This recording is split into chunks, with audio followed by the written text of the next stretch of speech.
FreeMMOStation.com.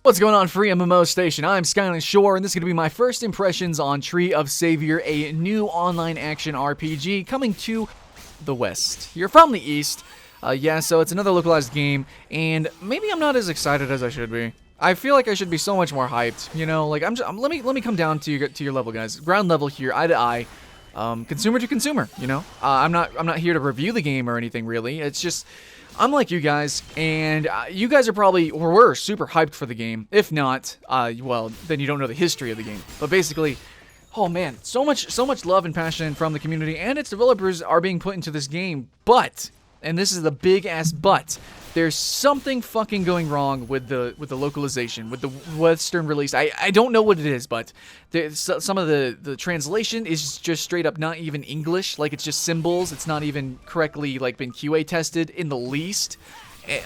Like, the servers are incredibly laggy. Like, there's a huge amount of latency, ping, lag, everything that you can imagine. The game is 2.5D, right? So not everything is 3D, and it's top-down, and yet still I'm actually not going over 60 FPS, and sometimes I dip down below 30 FPS. And yet I can go and play Black Desert and run over 60 FPS the entire time. Well, what the fuck? I just don't understand. There's so many issues that should have been resolved far before this game was ever brought to the West, because this game is actually being localized, it's being translated, and it's actually an older game. Well, it's not old, it's not like Blade and Soul old, but it has been developed already. It has already been beta tested, supposedly, in the native region, and it's just now coming over to the West. So I don't know what all these glitches are, why this is happening, if they got spaghetti code or something, but I wanted to start out my first impressions by saying that it absolutely impacted my first impressions. Yeah, when I did my live first impressions for Attack Gaming, it was really awkward because, like, I wanted to go through the game and do so much more. Like, I couldn't even get really to the first boss because, like, there was just so much latency. Like, I tried to accept a quest, and it would take, like, 10, 20 seconds to actually accept the quest. Moving and the mechanics and everything seemed pretty fine, other than, you know, the frame droppage. I love how the game looks. I do like some of its mechanics, which I will get into for you guys. But when I was doing my live first impression, it absolutely hindered that impressions. And so, you guys are definitely getting the better deal here with the post-production stuff. I played for a little bit more. I was actually live streaming on my stream, twitch.tv/Skylint. I was streaming it. I was talking to some people. Overall, it just, like, it's not really impressive, and it's basically because of these small things that should have been QA tested, that should have been ironed out. I should have been able to go past all this trash content, essentially, because the game is really easy starting out, and I should have been able to get really into the deep part of the game by now. But after an hour of playing, I'm still just at basically the tutorial. It's really dumb just how bad the latency is. Okay, like, if you go from, because the game is heavily instanced, it is an action RPG, when you go from area to area, you'll sit there for, like, almost a minute sometimes, just waiting to load the next area. Players pop in and out of your screen. The way that some monsters spawn is, of course, like, there's tons of spawning. Holy shit, these things respawn so fast. But because of how laggy everything is, it's just, like, super awkward. Like, really, this game needs some more polish when it comes to its internet capabilities. I felt like I was actually playing on some freaking Korean servers. I don't know if that's actually the case, but I assumed that the servers would be in the US, like in the central US at least, maybe western US.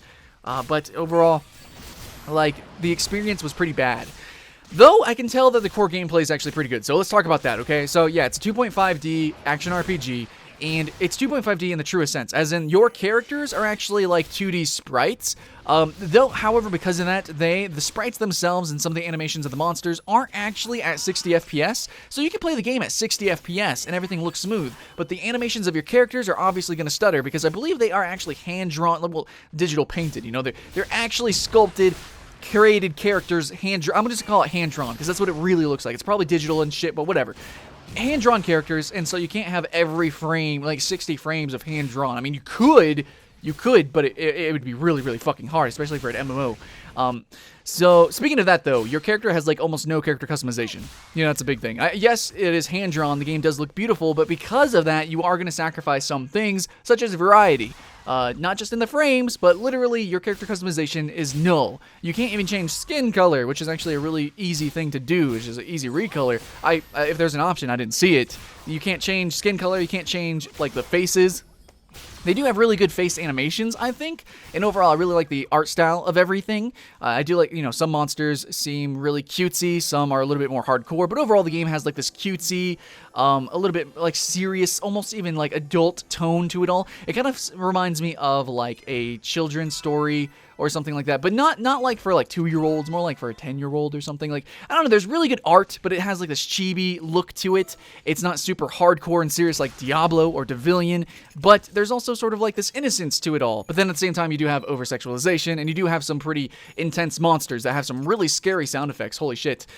So yeah, it's kind of a mix of like naivety and also maturity. It mixes it very well, and I'm a huge fan of art styles like that. I really do. Like Legend of Zelda, Shadow of the Colossus. These games have very serious overtones, but like, you know, they have like conflicting undertones at the same time. Like Zelda looks very childish, but at the same time it's actually very, very mature.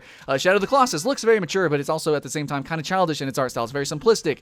I like games that mix it very well. It's not just full-on Dark Soulsian, full-on Diablo. I kind of like a little bit of cartoon, and because this is coming from the East, we have that unique sort of chibi anime inspiration from that. So yes, I do need to sit here and spend minutes talking about the art style because it's fucking amazing, man. That's one reason why the original Ragnarok was such a good hit. And yes, this is the absolute spiritual successor to Ragnarok Online. Fuck Ragnarok Online 2. We don't even talk about that game. That game does not exist. It's bad.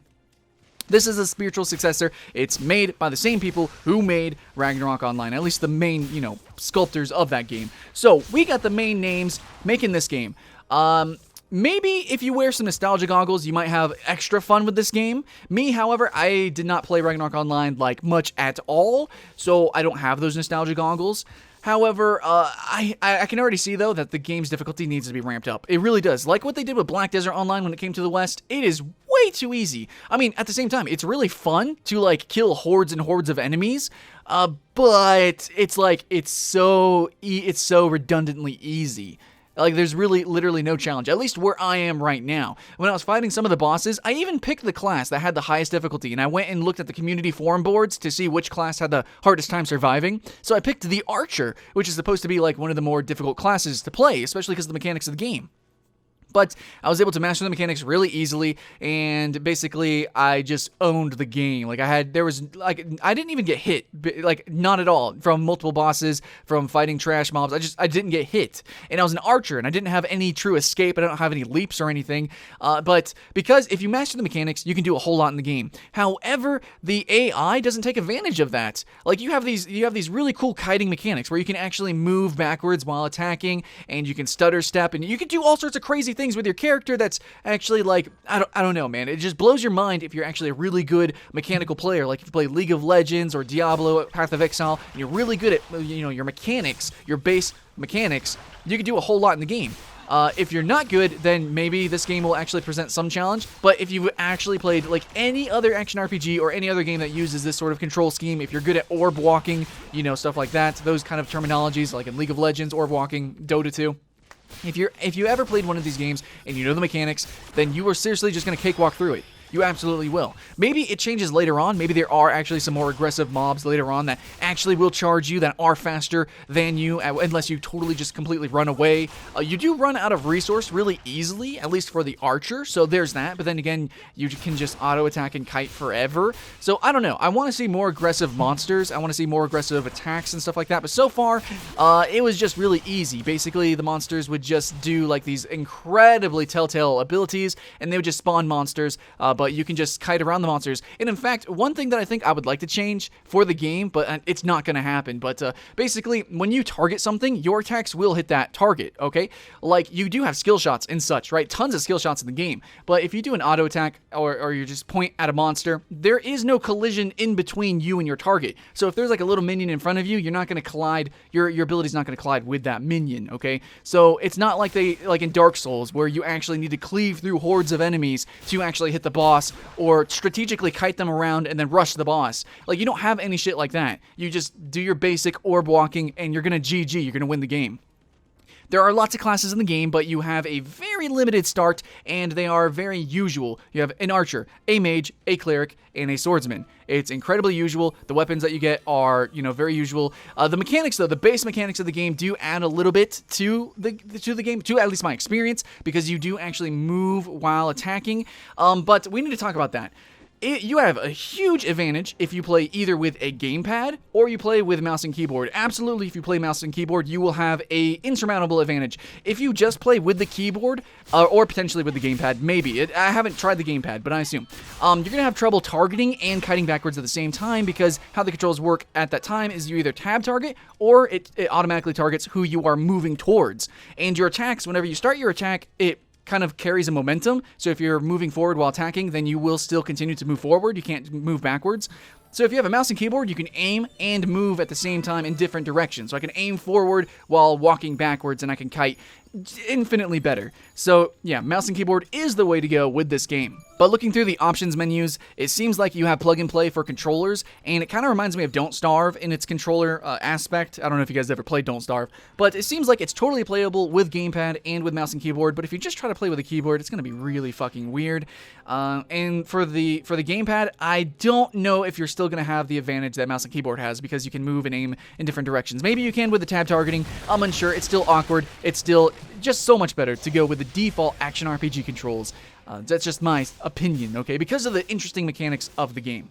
But yeah, that's pretty much all I gotta say. I mean, the spells were actually incredibly usual. Nothing truly fantastic or out there like we see in games like League of Legends or even like Diablo, which is the, starter game. You don't have anything crazy and out there compared to that, which is like the default game. That's like, you have to at least have the craziness of Diablo and then go a little bit further. You just know, it's very usual. Sure, it's the start of the game, and later on you're gonna get all these weird niche classes. Maybe it's the case, but I'm just saying, starting out, it's incredibly usual. I mean, Path of Exile, when you start Path of Exile, you get some weird-ass spells, and then you can combine different spells for different effects, and it's just all sorts of crazy weird, and it's really fun from the get-go. And this game, I was hoping for a little bit more of a cinematic experience, but the cinematic experience is really lackluster. There's no voice acting at the moment. I don't know if there ever will be. You don't need voice acting. I mean, the text is pretty simple. It's not like any long-winded text or anything like that. But the cutscenes don't really show any of the story. It's all very told in the moment. Just really cute cutscenes, basically, where monsters spawn. That's it. Just like 2-second cutscenes. You don't get any special thing that, shows the story or any animated thing going on. Like, I really like games that do that. I mean, even Arcade had like some huge cinematics that really told you the game. I mean, throughout your adventure too. And I was sort of expecting that. In an action RPG, RPG being basically most of the title, you'd expect a little bit more of a role-playing experience. Mechanically, yes, you can actually allocate different stats, like dexterity, strength. You can choose that, and of course you can choose a variety of different classes. There's a lot of mechanical action RPG, stuff, but as for story, I was hoping for a little bit more. And so far, my first impressions, I'm not feeling it. Maybe later on, everything changes. But this is a first impressions after all. Not a full review, so that's all I can say. Thanks for watching, guys. Hopefully you enjoyed the gameplay. I had some fun with it, but seriously, I think, honestly, this is going to be one of those games that you need to wait for full release, because it is just really awkward and unfun because of the latency, which will destroy your experience in an action RPG. I'm Skyline Shore with FreeMMOStation today, and I will see you again tomorrow.